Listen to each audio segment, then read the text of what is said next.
Hello बच्चों, स्वागत है आप सभी का आपके अपने YouTube चैनल गणेशाय वर्ल्ड पर, जहां आप पढ़ते हैं 11 12 physics chemistry absolutely for free और आपके सारे डाउट होते हैं क्रिस्टल क्लियर।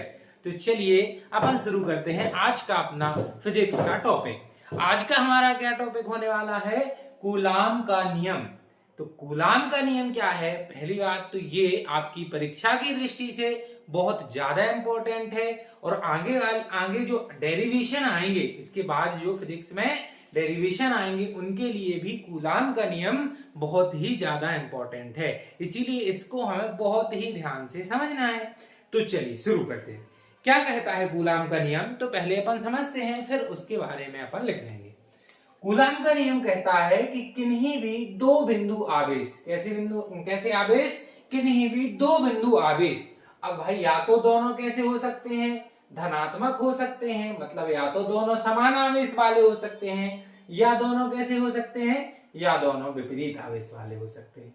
तो कूलाम का नियम कहता है कि किन्हीं भी दो बिंदु आवेश, या तो दोनों कैसे हो? समान आवेश, या दोनों कैसे हो? विपरीत आवेश। यदि दोनों कैसे होंगे? समान आवेश के, तो इनमें कौन सा बल लगेगा? तो इनमें प्रतिकर्षण बल लगेगा, क्योंकि समान आवेशों में कौन सा बल लगता है? समान आवेशों में प्रतिकर्षण बल लगता है। और यदि दोनों है कैसे आवेश? विपरीत आवेश, तो दोनों में कौन सा बल लगेगा? आकर्षण बल लगेगा। यदि समान आवेश है तो प्रतिकर्षण बल, और विपरीत आवेश है तो आकर्षण बल। तो कूलाम जी ने क्या किया है? इनके आपस में लगने वाले जो आकर्षण या प्रतिकर्षण बल है, इनके बारे में बतलाया है कि कितना बल इन पर लगता है। तो क्या कहते हैं कूलाम जी कि यदि बिंदु आवेश हैं तो दो बिंदु आवेशों के मध्य लगने वाले आकर्षण या फिर प्रतिकर्षण, दो बिंदु आवेशों के मध्य लगने वाले आकर्षण या फिर प्रतिकर्षण बल का मान, उनके परिमाण। अब परिमाण क्या हो सकता है? मान के चलो ये +5 कूलाम का हो, ये +3 कूलाम का हो, तो ये जो नंबर है इसे हम क्या कहते हैं? इसे हम परिमाण कहते हैं। ये -3 कूलाम का हो सकता है, ये +4 कूलाम का हो सकता है। तो ये क्या है? ये इनके परिमाण है। ये इनके क्या है? परिमाण है। तो क्या कहते हैं कूलाम जी कि किन्हीं भी दो बिंदु आवेशों के मध्य लगने वाले आकर्षण अथवा प्रतिकर्षण बल का मान, आकर्षण अथवा प्रतिकर्षण बल का मान उन दोनों आवेशों के परिमाणों के गुणनफल के समानुपाती। यदि ये Q1 आवेश है, ये Q2 आवेश है, तो F समानुपाती क्या होगा? Q1 Q2। समझ में आया? दो बिंदु आवेशों के मध्य लगने वाले आकर्षण या प्रतिकर्षण बल का मान कितना होता है? उनके परिमाणों के गुणनफल के समानुपाती। और यदि ये दूसरे से r दूरी पर रखें, कितनी दूरी पर रखे हो? r, तो इनके मध्य की जो दूरी है इसके व्युत्क्रमानुपाती होता है, इसके वर्ग के व्युत्क्रमानुपाती होता है। क्लियर हुआ कि नहीं हुआ? तो ये जो दो समीकरण हैं, इन दो समीकरणों की सहायता से आप क्या लिख सकते हो? कूलाम का नियम लिख सकते हो। कैसे? कि दो बिंदु आवेशों के मध्य, एक दूसरे से यदि दोनों r दूरी पर रखे हो, तो दो बिंदु आवेशों के मध्य लगने वाले आकर्षण अथवा प्रतिकर्षण बल का मान उनके परिमाणों के गुणनफल के समानुपाती और उनकी बीच की दूरी के वर्ग के व्युत्क्रमानुपाती होता है। क्लियर हुआ? समझ में आया? चलिए, तो यहां से अपन कूलाम का नियम लिखते हैं। क्या लिखेंगे हम? कि किन्हीं दो बिंदु आवेश, कैसे आवेश? बिंदु आवेश, बिंदु आवेशों के मध्य लगने वाला आकर्षण अथवा प्रतिकर्षण बल, आकर्षण अथवा प्रतिकर्षण बल उन दोनों आवेशों के परिमाण समझ गए ना? उनकी मैथमेटिकल वैल्यू जितने वो कूलाम के होंगे उतने परिमाणों के गुणनफल के समानुपाती समानुपाती तथा तथा उन दोनों आवेशों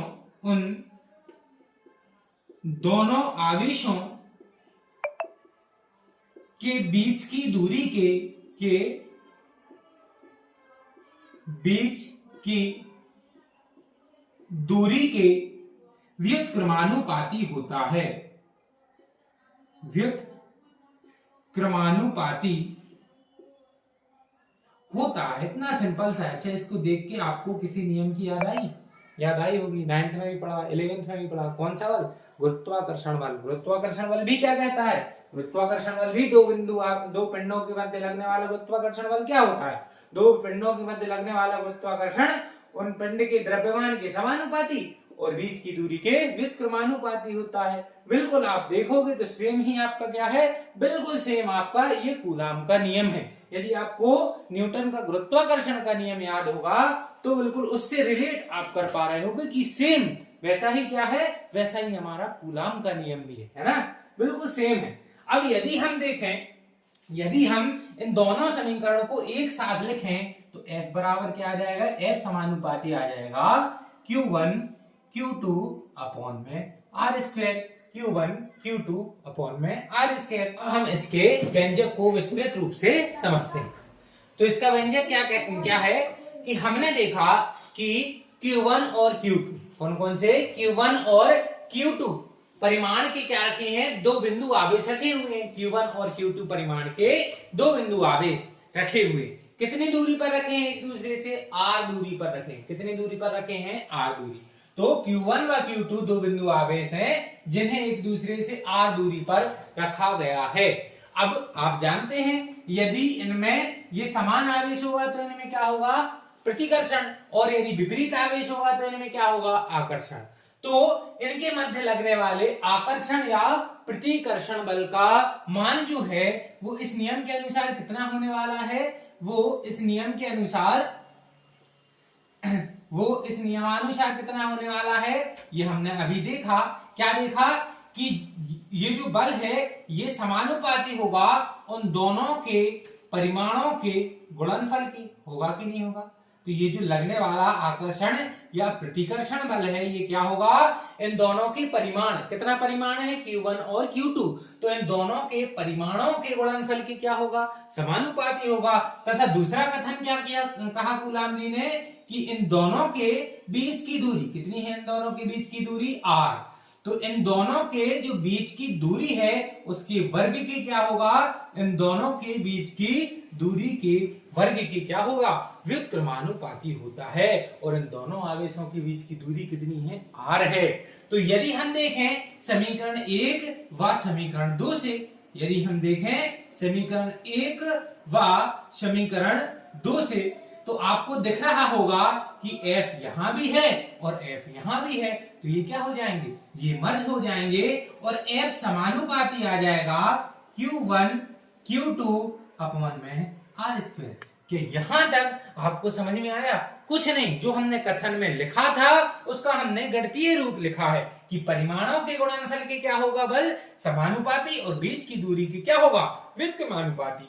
अब यदि हम समानुपाती का निशान हटाकर बराबर का निशान लगाते हैं तो हमें एक क्या लगाना पड़ता है? नियतांक लगाना पड़ता है। क्या लगाना पड़ता है? नियतांक लगाना पड़ता है। तो हमने लगा दिया के नियतांक Q1 Q2 अपॉन में R स्क्वायर। और जहां के क्या है? जहां के एक नियतांक है। जहां के क्या है? जहां के एक नियतांक है।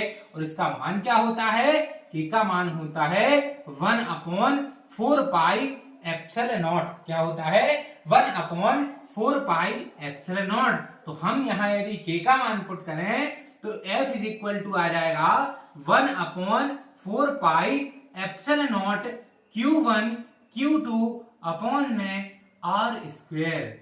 F बराबर 1/4 pi epsilon naught Q1 Q2 upon R square. और यही क्या है? यही है कूलाम का नियम। यही क्या है? कूलाम के नियम का व्यंजक। यही क्या है? यही कूलाम के नियम का व्यंजक है, यह गणितीय रूप है।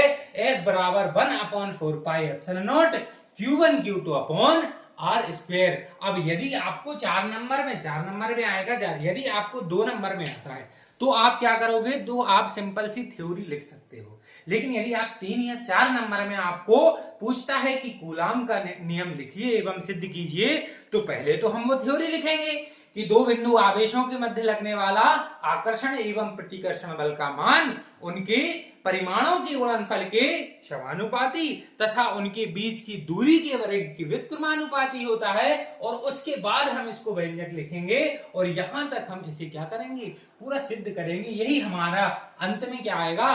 कूलाम के व्यंजक का मान आएगा। अच्छा, एक बात का आप अवश्य ध्यान रखें, यहाँ क्या लिखा है? बल। और बल का मात्रक क्या होता है? बल का मात्रक होता है न्यूटन। जब भी आप कोई व्यंजक लिखते हैं तो आपको अंत में उसका मात्रक अवश्य लिखना है। तो F का मान आएगा 1/4 pi epsilon naught Q1 Q2 upon R square, और बाद में क्या लिखेंगे? इसका मात्रक क्या होता है? न्यूटन होता है। क्या होता है? न्यूटन होता है। क्लियर है? अब हम यहां तक कूलाम का नियम यहाँ क्या हो गया है? समाप्त हो गया है। अब हम देखते हैं कि आखिर के क्या है, या जो एप्सिलॉन नॉट है ये क्या होता है। तो हम इसके बारे में और थोड़ी सी आगे क्या करते हैं? आगे हम इसके बारे में थोड़ी सी विस्तृत चर्चा करते हैं। अब हम आगे समझते हैं कि के क्या है, के किन चीजों पर निर्भर करता है। तो सबसे पहले तो के निर्भर करता है मात्रक पद्धति पर। किस पर? मात्रक पद्धति पर। सबसे पहले के मात्रक पद्धति पर निर्भर करता है। मात्रक पद्धति पर कैसे निर्भर करता है? तो यदि हम देखें कि एसआई यूनिट में, किसमें? एसआई यूनिट में, एसआई मात्रक पद्धति में के का मान होता है 9 × 10⁹ newton metre square upon coulomb square. ये क्या है? ये के का मात्रक है, newton metre square upon coulomb square. तो एसआई यूनिट में के का मान क्या होता है? 9 × 10⁹ newton metre square upon coulomb square. दूसरा किस चीज पर निर्भर करता है? दूसरा हम देखेंगे सीजीएस यूनिट। किसमें? CGS unit.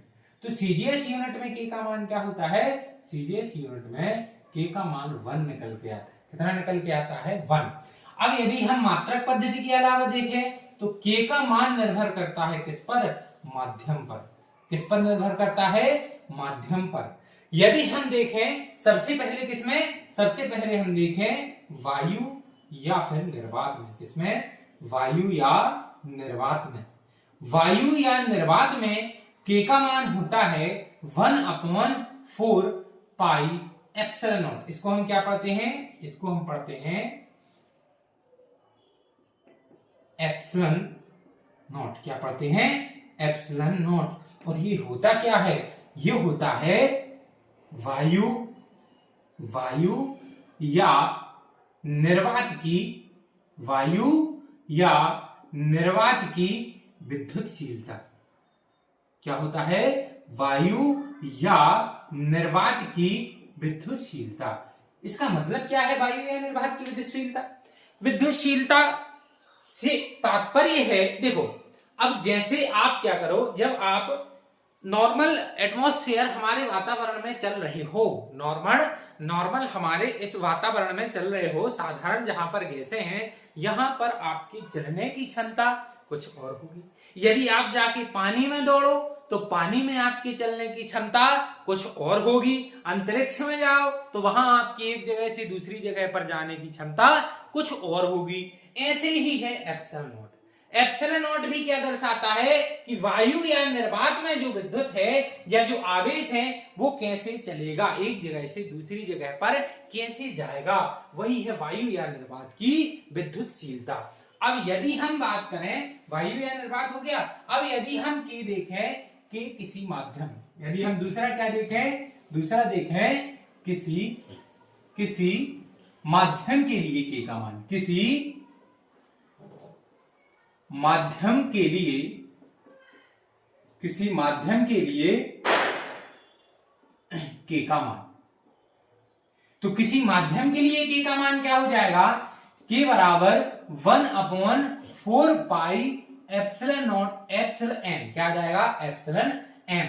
यह एप्सिलॉन एम क्या होगा? एप्सिलॉन एम होगा माध्यम की विद्युतशीलता, माध्यम की विद्युतशीलता। एप्सिलॉन एम क्या होगा? एप्सिलॉन एम होगा माध्यम की विद्युतशीलता।